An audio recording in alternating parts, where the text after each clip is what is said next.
Nadie parece querer decir la verdad en voz alta, pero las cortinas de humo tarde o temprano terminan desvaneciéndose cuando las cloacas del fútbol mundial empiezan a desbordarse. Lo que hemos visto tras el telón del último mundial no es una simple coincidencia ni un cúmulo de errores arbitrales aislados. Es la radiografía exacta de una transformación oscura, un secuestro silencioso que busca convertir el deporte más hermoso del planeta en un espectáculo corporativo al más puro estilo de la NFL. Y no importa cuánto griten los nostálgicos o cuánto intenten blindar los fanáticos acérrimos a sus ídolos, como si se tratara de divinidades intocables. La realidad es terca, y los hechos apuntan directamente hacia una estructura de poder diseñada para mercantilizar la pasión de miles de millones de almas en favor de unos pocos elegidos.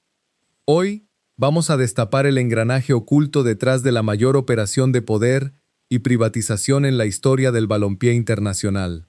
Prepárate, porque lo que estás a punto de escuchar no es una teoría conspirativa más. Es la crónica detallada de cómo se planeó entregar el control total del deporte rey a los grandes poderes financieros de Estados Unidos, utilizando la influencia, las conexiones políticas y las sombras de despachos donde se decide mucho más que un simple partido de fútbol. La gran farsa institucional y el apetito insaciable de poder. Para entender el tamaño de esta tragedia moderna, primero hay que mirar más allá de la hierba verde y los estadios repletos. Durante meses, la figura del presidente del máximo organismo rector del fútbol mundial se convirtió en un rostro omnipresente en los pasillos del poder político estadounidense. No se trataba simplemente de estrechar manos o buscar alianzas diplomáticas convencionales. Había un objetivo mucho más ambicioso, un plan maestro que trascendía los límites de la propia organización deportiva. Los informes de prestigiosos medios internacionales comenzaron a revelar lo que muchos sospechaban: la búsqueda incesante de un control absoluto, una ambición desmedida que no se sacia con el manejo de las chequeras tradicionales. Las reuniones a puerta cerrada, los acuerdos estratégicos y la sintonía milimétrica con administraciones gubernamentales del más alto nivel no eran casualidad. Se estaba tejiendo una red invisible donde el deporte funcionaba como la moneda de cambio perfecta para obtener influencia geopolítica global. La estrategia era clara. Para ejecutar un cambio tan radical en la estructura del fútbol mundial, se necesitaba primero un escenario perfecto. Un relato épico que cautivara a las masas y paralizara el pensamiento crítico del aficionado común. ¿Y qué mejor herramienta que construir un camino triunfal para la gran figura mediática del momento, asegurando que el foco mediático estuviera siempre donde los titanes de la trastienda querían que estuviera? Las alarmas saltaban en cada fase decisiva del torneo. Decisiones arbitrales inverosímiles, interpretaciones caprichosas de los reglamentos vigentes y una serie de coincidencias estadísticas que desafiaban cualquier probabilidad matemática empezaron a acumularse. Cuando el organismo encargado de velar por las reglas del juego tuvo que salir a dar explicaciones públicas sobre acciones determinantes en fases eliminatorias clave, lo único que hizo fue abrir la caja de Pandora. Se confirmó lo que los críticos venían denunciando con pruebas en la mano: la aplicación selectiva del VAR, la modificación arbitraria de criterios disciplinarios y el beneficio sistemático hacia un combinado nacional específico no fueron accidentes del directo. El sistema fue calibrado con una precisión quirúrgica para inclinar la balanza en los momentos de máxima tensión, y mientras la gran mayoría del público consumía el espectáculo como una gesta heroica espontánea, la maquinaria corporativa avanzaba sin prisa pero sin pausa hacia su meta final. El verdadero negocio, la privatización corporativa del sueño global. Llegados a este punto, la gran pregunta que debemos hacernos es: ¿cuál era la verdadera motivación detrás de este empuje desmedido? ¿Era simplemente una cuestión de gloria deportiva o existía un trasfondo financiero multimillonario capaz de cambiar para siempre la naturaleza misma de la competición? La respuesta nos lleva directamente a los despachos de Wall Street y a los fondos de inversión privados más agresivos del planeta. Lejos de ser una entidad sin fines de lucro, enfocada exclusivamente en el desarrollo del deporte base, La maquinaria del máximo organismo rector del fútbol mundial ha estado operando una transición silenciosa hacia un modelo empresarial puro y duro. Los documentos filtrados y las investigaciones periodísticas recientes han sacado a la luz la creación proyectada de una filial comercial sin precedentes. Un ente corporativo diseñado específicamente para absorber las operaciones comerciales de los torneos más importantes del mundo, abriendo las puertas de par en par a la participación accionaria de capitales privados. ¿Quiénes están detrás de esta inyección masiva de dinero? Por un lado, firmas de capital de riesgo estrechamente vinculadas a círculos de poder político muy específicos en Norteamérica. Por otro lado, gigantes bancarios globales, entidades financieras con un historial documentado de control económico sobre países enteros de nuestra región, listos para cobrar sus facturas a través de la reestructuración comercial de los eventos más vistos del planeta. Este plan corporativo no se limita a vender derechos de transmisión o a inflar el precio de las entradas para excluir al aficionado tradicional. Va mucho más allá. Busca transformar a las federaciones nacionales en meras empleadas corporativas, dependientes de un flujo de caja anual condicionado a la obediencia ciega hacia las directrices impuestas desde la cúpula. Al entregar un porcentaje minoritario de las acciones a las asociaciones locales, a cambio de su silencio cómplice, los grandes inversores se aseguran el control mayoritario de las decisiones estratégicas, las modificaciones de reglas y el calendario global. El modelo que se busca implantar es idéntico al de las grandes ligas comerciales estadounidenses, donde el entretenimiento puro y la rentabilidad financiera superan por completo cualquier valor deportivo o cultural.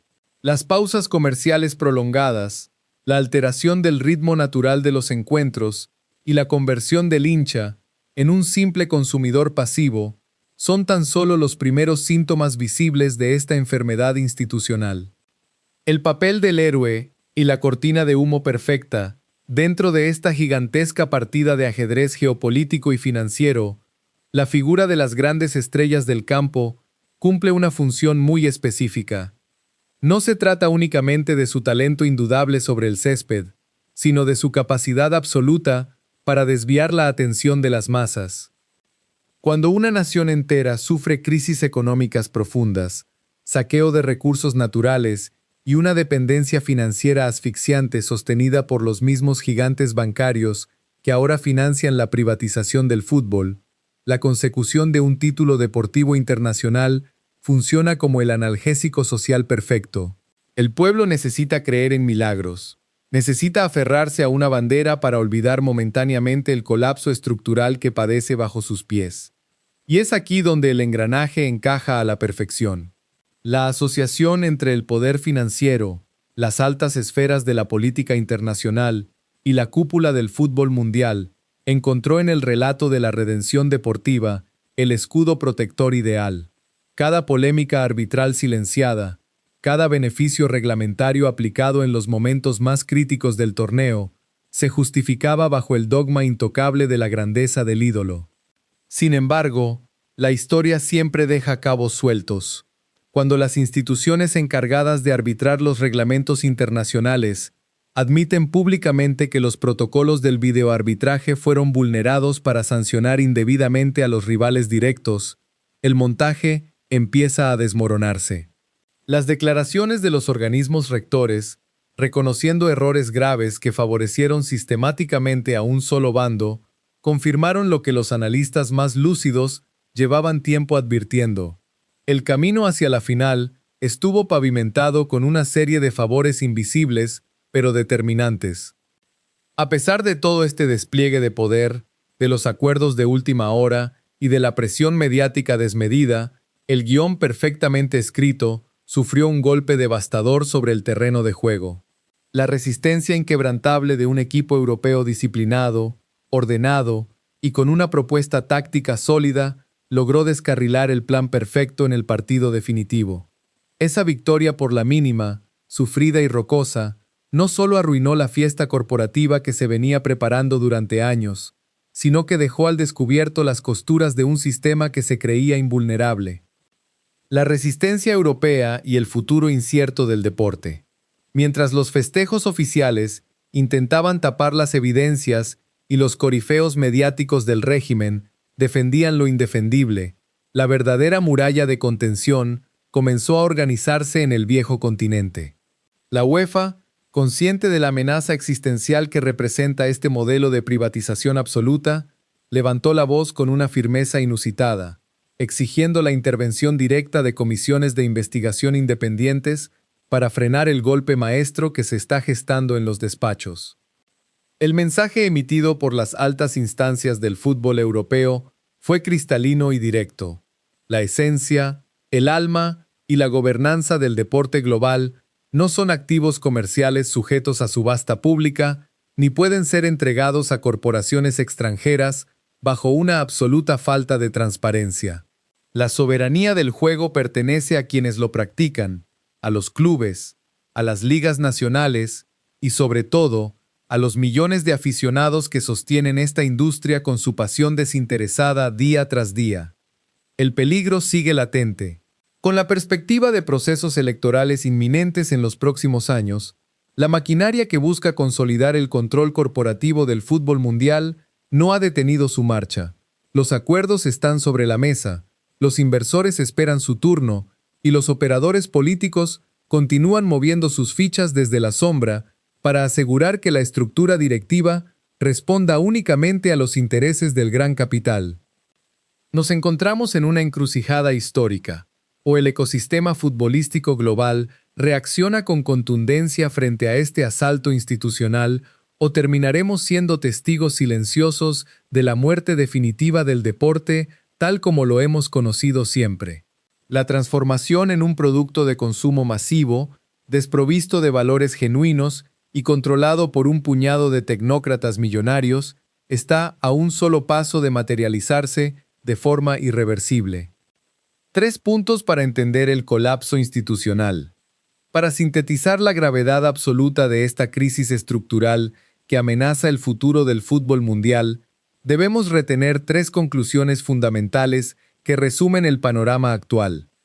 En primer lugar, la evidencia irrefutable de que las grandes competiciones internacionales han sido utilizadas como herramientas de presión política y comercial, donde los reglamentos deportivos se manipulan sistemáticamente para favorecer relatos preestablecidos y proteger intereses de élite.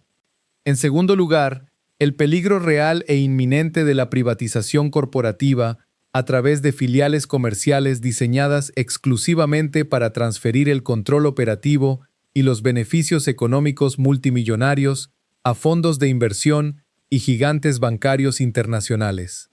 En tercer lugar, la necesidad imperiosa de una movilización global por parte de federaciones nacionales, clubes, jugadores y, por supuesto, los propios hinchas, para exigir transparencia radical, rendición de cuentas y la destitución inmediata de aquellos dirigentes que han antepuesto sus ambiciones personales de poder a la integridad del deporte. El debate está abierto, la verdad ya ha salido a la superficie y el telón ha caído por completo, mostrando la maquinaria oculta que opera detrás de cada gran evento deportivo.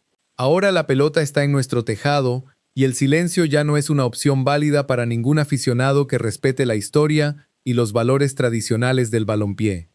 ¿Crees de verdad que las instituciones actuales podrán detener este asalto corporativo o el fútbol ha quedado ya definitivamente en manos de los grandes poderes financieros?